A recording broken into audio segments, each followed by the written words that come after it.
Дээрэмчид нэг ирийг барьж аваад юу ч байхгүй байсанд алчхыг гэтэл нөгөөр уйлан байж миний дүүнэр ахыгаа битгий алал да. Би чинь 4 охинтой бүгдээрээ аюутай.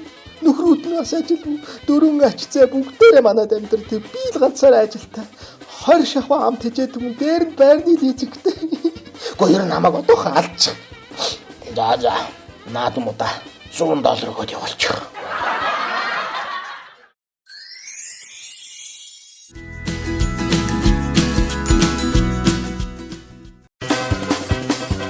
Сэтгүүлч сумын засаг даргаас асууж байна гинэ.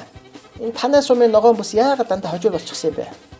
Тэр чинь социализмын үеийн ой мод байсан учраас цөмийг тариад үүссэн. Харин одоо шинээр ногоон бүс болж байна.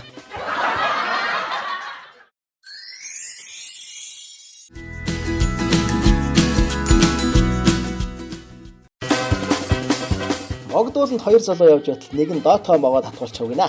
Нөгөө залуу нь эмч рүү залгаж яах ёстойг асуудал хорийг нь амаараа сорж гарах маш яаралтай. Юу гэж вэ хандам хурдан хэлтэй. За уучлаарай хандам. Ёстой найдваргүй гэнэ.